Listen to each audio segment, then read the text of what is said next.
okay?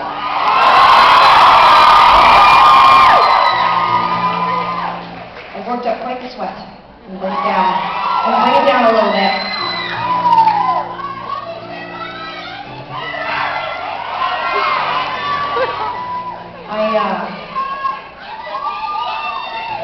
I saw. Oh, thank you. Very excited. Can I tell you a story for a second? Can I tell you something?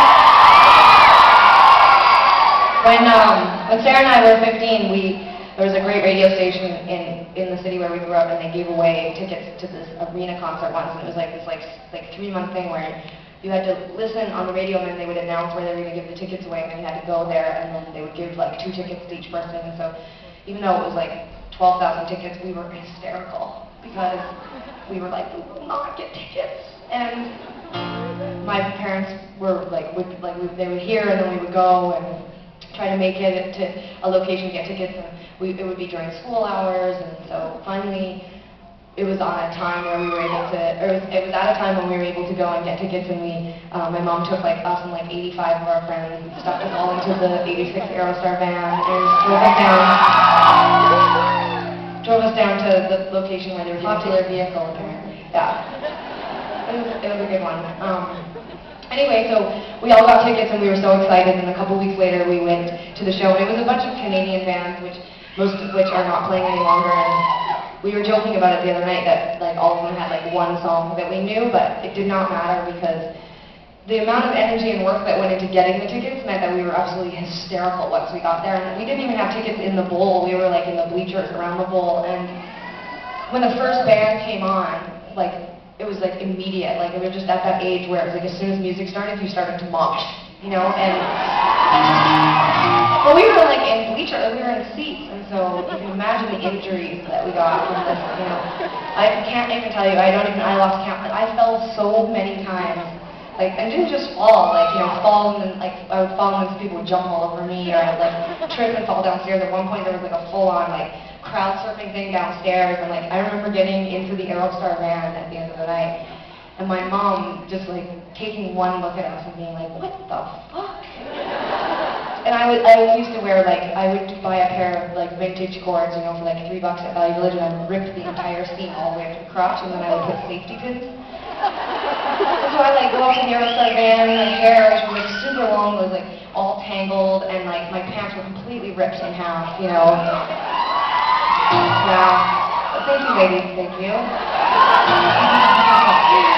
And my mom, like, she was such a trooper. She just like totally appreciated the enthusiasm we had, and you know, she would pick us up, and we'd all, you know, maybe have been doing a little bit of this and a little bit of this, and she would put like Sinead O'Connor on, like, so loud, and it'd be like, there is no other choice for you to burn out, and we'd all be like, woo, like totally fucking fake and drunk.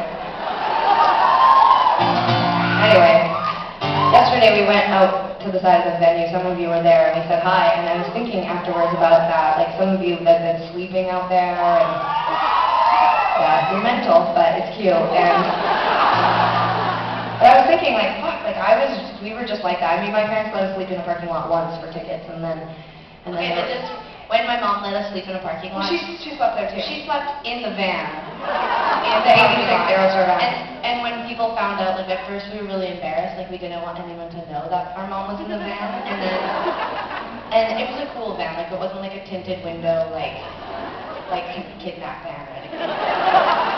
Anyway, so my mom, once everyone found out that my mom was in the van, because we made friends with all the kids in lineup, but then also we were across the street from like kind of a project, and then all the kids from the project came over, and then they wanted Which really wasn't like what you're thinking. It was basically just like a lot of like 18 and 19-year-olds that were like cracked out and sleeping on, it was like kind of like a flop house, and so they all found out that our mom was there, and they all went to the van, and so my mom was surrounded by like kids who lived in a flop house and kids who wanted Smashing Pumpkins tickets, and she was a therapist.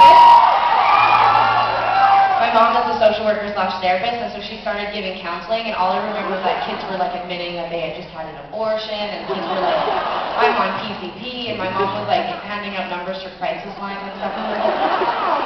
I just remember going home to the van, like, I didn't, like, like, it was for an arena, you know, and I mean, they were popular. It was the Melancholy Tour, and like, people were stoked. Yeah, it was super exciting.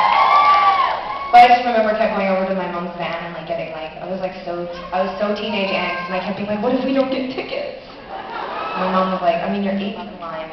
There's no internet. I mean, we were gonna get tickets, and we got up there, and we got choice seats. Like, we could choose wherever we wanted, and we didn't even choose to be on the floor. We like picked like farthest away from the stage for whatever reason. We were so just like totally out of it from having slept in its parking lot that we didn't even pick the seats. And I remember the day of the concert as we flooded in, and the people at the gates kept being like, no, you keep going that way, you keep going that way, you keep going that way. And we were like, fuck, this seems like we're really far away.